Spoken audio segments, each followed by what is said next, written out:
छोटी बहन और 7 भाई की कहानी। बच्चों की कहानियाँ। जैसी करनी वैसी भरनी। एक राजा था, उसके 7 लड़के और एक लड़की थी। राजा ने अपने 7 लड़कों का ब्याह करवा दिया था। एक दिन राजा शिकार करने गए और वहाँ जब शिकार करके वापस आ रहे थे, रास्ते में उसकी मृत्यु हो गई। पिता के मरने के बाद 7 भाई के सिर पर पूरे घर और राजपाट की जिम्मेदारी आ गई। एक दिन 7 भाई काम के सिलसिले में बाहर जाने लगे। सभी ने अपने पत्नियों से बोला कि हमारी बहन का अच्छे से ख्याल रखना, इसको किसी चीज़ की कमी नहीं होनी चाहिए। 7 पत्नियों ने बोला कि ठीक है। इसके बाद 7 भाई चले गए। भाइयों के जाने के बाद लड़की की भाभीयों ने उससे बहुत काम करवाने लगी। सबसे छोटी वाली भाभी उससे काम नहीं करवाती थी, बल्कि जो 6 भाभियाँ थीं उससे बहुत काम करवाती थी। एक दिन की बात है, शाम हो गई थी। बड़ी भाभी ने कहा कि जाओ जंगल में से लकड़ी लेकर आओ। लड़की ने रस्सी मांगा, भाभी ने कहा बिना रस्सी के लाओ। वो मन में सोच रही थी कि भला बिना रस्सी के कैसे मैं लकड़ी लेकर आऊँगी। वो जंगल में गई, उसने लकड़ी एकत्रित किया और बैठकर रोने लगी। तभी एक सांप आया। उसने लड़की को रोते देखकर पूछा कि क्यों रो रही हो। लड़की बोली कि मेरी भाभी इंतजार कर रही होंगी कि मैं लकड़ी लेकर आऊं तो मैं खाना बनाए। मेरे पास तो रस्सी है नहीं, तो मैं ये सारी लकड़ियां बिना बांधे कैसे लेकर जाऊं। सांप ने बोला कि बस इतनी सी बात, मेरे ऊपर लकड़ी लाकर रखो। लड़की ने वैसा ही किया और सांप ने लकड़ी को लपेट लिया। उसके बाद लड़की फिर सोच में पड़ गई। सांप ने बोला कि अब क्या हुआ। लड़की बोली तुम्हें अगर मेरी भाभी देख लेंगी तो तुम्हें मार देंगी।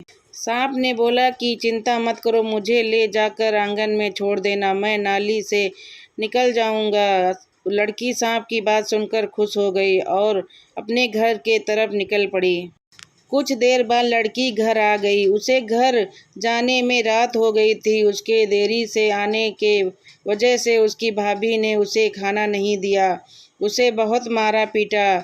लड़की बेचारी रोते रोते सो गई। फिर अगले दिन उसे एक चलनी दिया और बोला कि जाओ पानी लेकर आओ। लड़की नदी के किनारे जाकर पानी भरने की कोशिश कर रही थी, परंतु सारा पानी गिर जा रहा था। वो वहीं पर बैठकर रोने लगी। तभी अचानक एक मेंढक आया।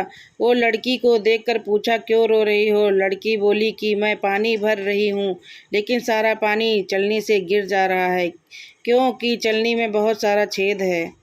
मेंढक ने उसे एक उपाय बताया और बोला कि बस इतनी सी बात।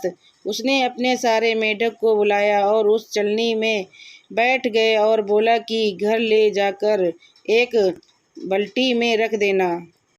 हम सारे मिलकर उस बाल्टी में पेशाब कर देंगे और बाल्टी भर जाएगा। उसके बाद हम लोग वहाँ से चले जाएंगे। लड़की ने वैसे ही किया। उस लड़की की भाभी हर रोज़ वैसे ही उटपटांग काम कुछ ना कुछ करने के लिए देती थी।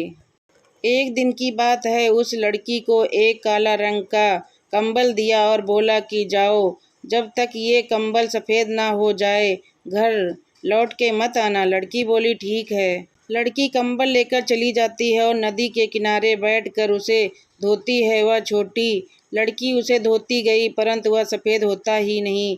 काला है तो काला ही रहेगा, सफ़ेद थोड़ी ना होगा। लड़की को तो दिन हो गए थे।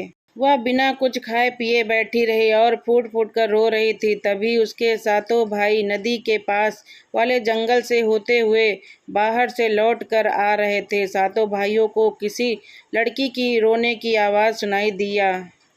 वे नदी के किनारे पहुंच गए। अपने बहन को उस हालत में देखकर उन सभी भाइयों का दिमाग खराब हो गया और पूछा कि बहन, ये हालत किसने किया है।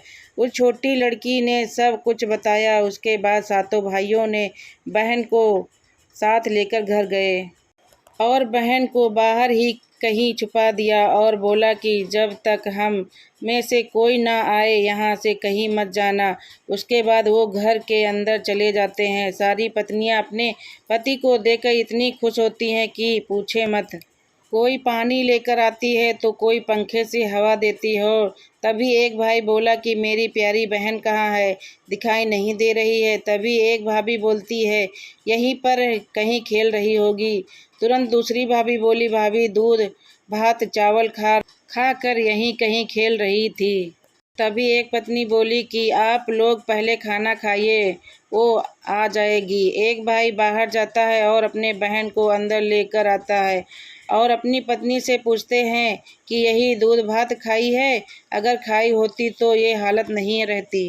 मेरी बहन की ये हालत हो गई है। सारी पत्नियां कुछ नहीं बोलती। तब छोटी लड़की बोलती है कि सबसे छोटी वाली भाभी ने कुछ नहीं किया है, बाकी सारी भाभी ने बहुत सताया और काम करवाया है। सारे भाइयों ने मिलकर अपने पत्नियों को घर से बाहर निकाल दिया और सबसे छोटी वाली पत्नी रह गई। उसके बाद सारे मिलकर राजपाट चलाने लगे।